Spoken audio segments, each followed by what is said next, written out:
Hello. And welcome to Larry's Library. Hello, welcome to Larry's Library. We're continuing to read Swiss Family Robinson.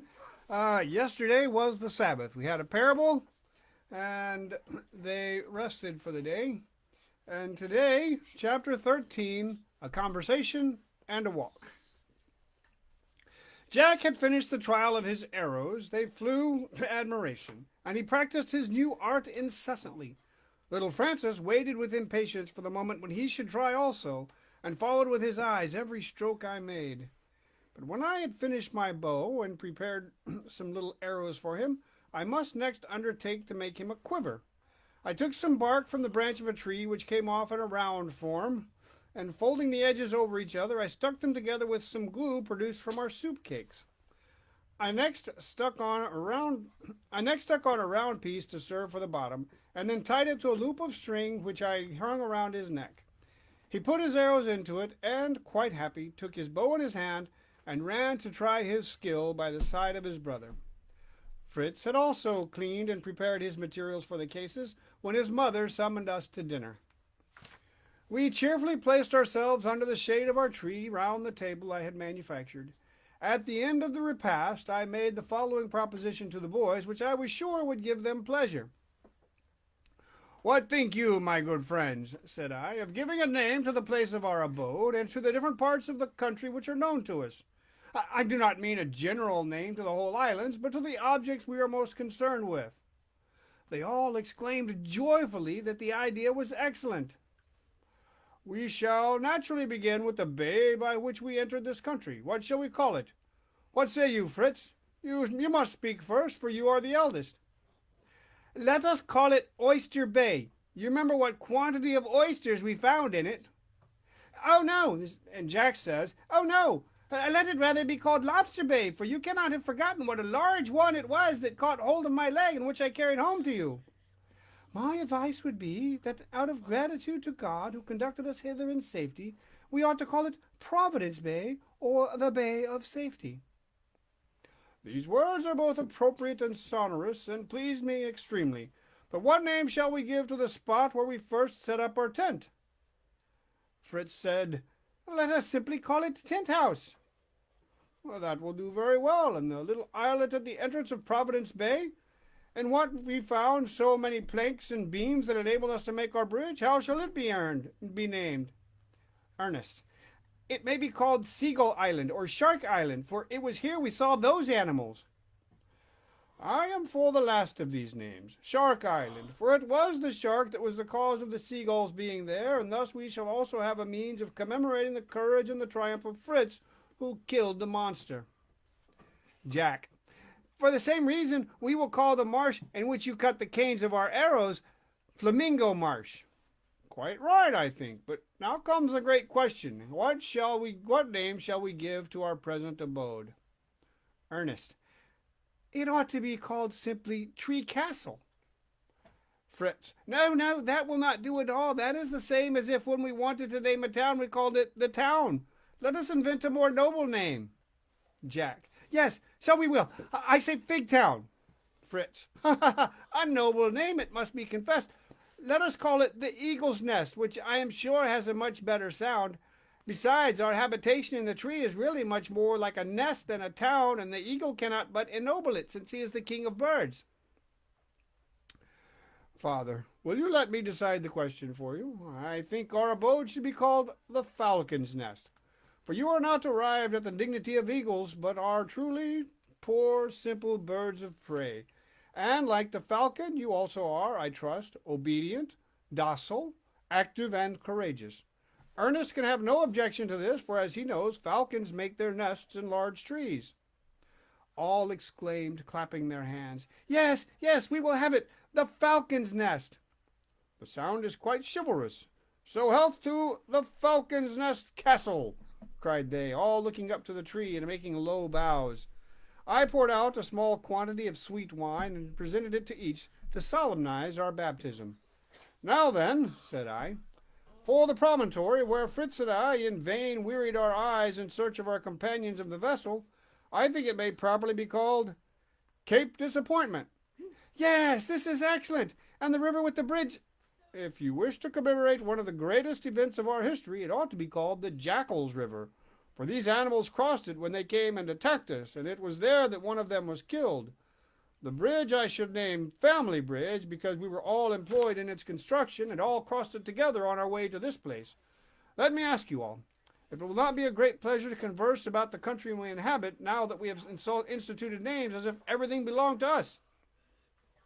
Ernest, it will be just as if we had farms and country houses all dependent upon our castle. In this pleasing kind of chat, the time of dinner passed agreeably away. We settled the basis of a geography of this our new country, and amused ourselves with saying it must go by the first post to Europe. As the evening advanced and the intense heat of the day began to diminish, I invited all my family to take a walk.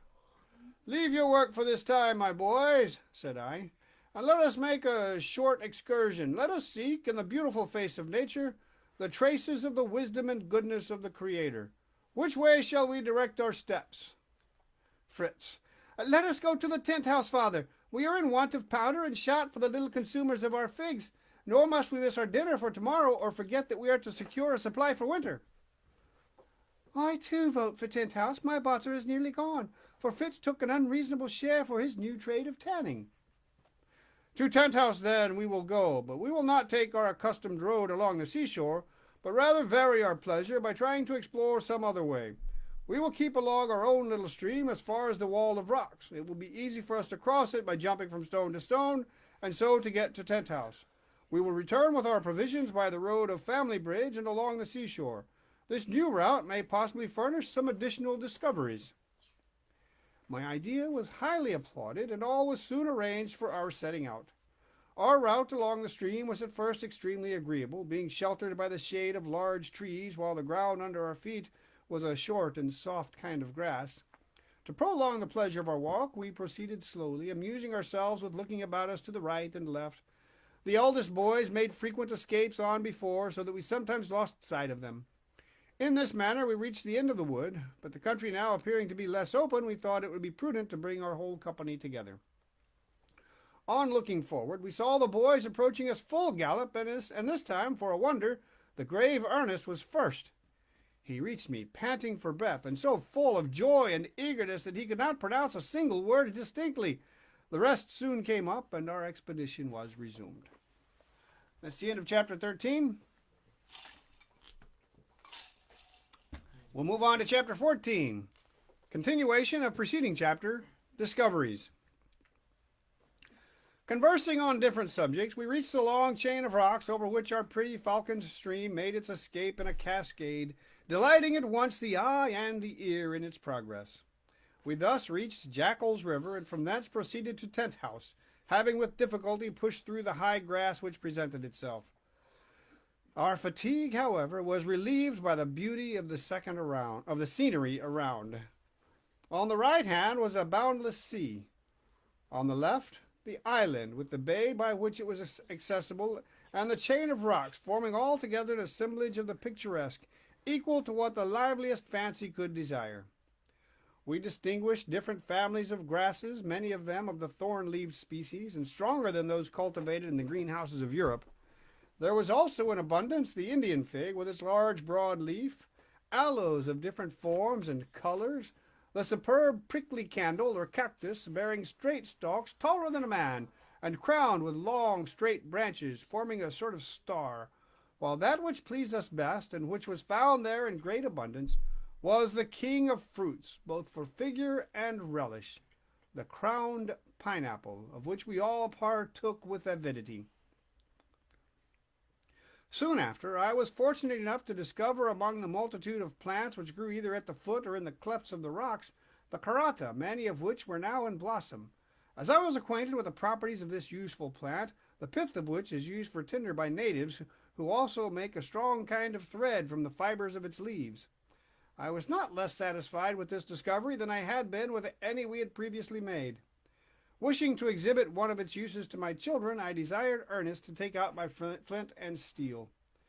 I took a dried stalk of the tree, stripped off the bark, and there appeared a kind of dry, spongy substance, which I laid upon the flint, and then striking it with a steel, it instantly caught fire. The boys looked on with astonishment, and soon began to caper about, exclaiming, "Long live the tinder tree!" "Here, then," said I, "we have an article of greater usefulness than if it served merely to gratify the appetite. Your mother will next inform us what materials she will use for sewing your clothes when her provision of thread from the enchanted bag is exhausted." "I have long been uneasy upon this very subject, and would willingly exchange our greatest luxury for some hemp or flax." "And your wish shall be accomplished. If you examine, you will find some excellent thread under the leaves of this extraordinary plant, where all provident nature has placed a storehouse of this valuable article, though the lengths of thread will be found not longer than the leaf." I accordingly drew out of one of the leaves a strong piece of thread of a red color, which I gave to my wife. "How fortunate it is for us," said she, "that you have had the habit of reading and of study. None of us would have had a thought about this plant, or have conceived that it could be of any use. But will it not be difficult to draw out the lengths of thread through the prickles that surround them?" "Not in the least. We shall put the leaves to dry, either in the sun or by a gentle fire. The useless part of the leaf will then separate by being beaten, and the mass of thread will remain." From Fritz, "I see clearly, father, that we ought not to trust to appearances, but one may, I suppose, assert that there are no good qualities in the prickly plants, which are growing here in all directions and wounding the persons who go near them. Of what use can they possibly be?" "The greatest part of these possess medicinal virtues. Great use is made in pharmacy of the aloe, which produces some abundance of beautiful flowers. In greenhouses in Europe some have been seen to bear more than 3,000 blossoms. But look, here too is the Indian fig, or prickly pear, a vegetable of no common interest. It grows in the poorest soils, and as you see, upon the rocks. The poorer the soil, the more luxuriant and succulent its leaves. I should be tempted to believe that it was more nourished by the air rather than by the earth. The plant bears a kind of fig which is said to be sweet and palatable when ripened in its native sun, and it is a salutary and refreshing food. This, then, is another plant of great utility." I next instructed them how to gather this prickly fruit without injury to their fingers. I threw up a stone and brought down a fig, which I caught upon my hat. I cut off one end and was thus enabled to hold it on a knife while I peeled off the skin. I then resigned it to the curiosity of my young companions. In the meantime, I perceived Ernest holding a leaf upon the end of his knife, turning it about in all directions, and bringing it close to his eye with a look of curious inquiry. I wish I could know," said at length our young observer, "what little animals these are on the leaf, which feed so eagerly upon it, and are of quite a scarlet color." "Ha ha! This too will perhaps turn out a new discovery, and an additional source of usefulness. Let me look at your leaf. I will wager that it is the insect called the cochineal." "Jack, the cochineal? What a droll name! What is the cochineal, father?" "It is an insect of the kind called suckers or kermes. It lives by sucking the juice of the leaves of the Indian fig, which, no doubt, is the cause of its beautiful color, so much esteemed in dyeing, for nothing else produces so fine a scarlet."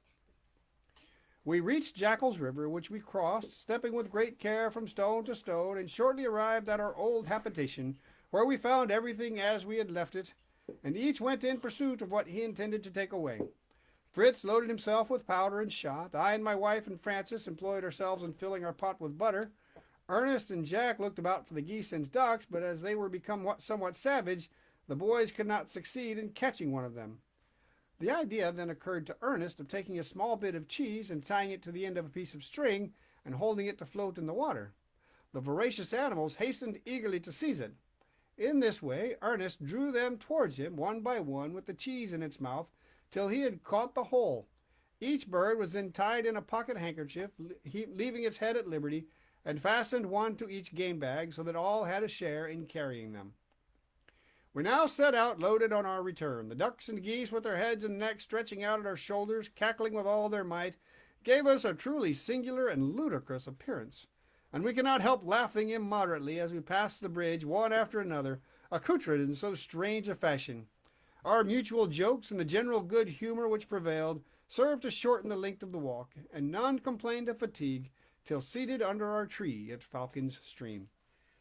And that's the end of chapter 14.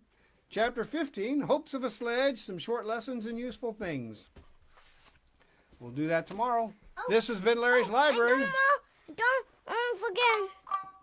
And keep your hands clean. Yes. Oh, Bye. and drawing is still in my eyes. Everything's a little, well, blowing.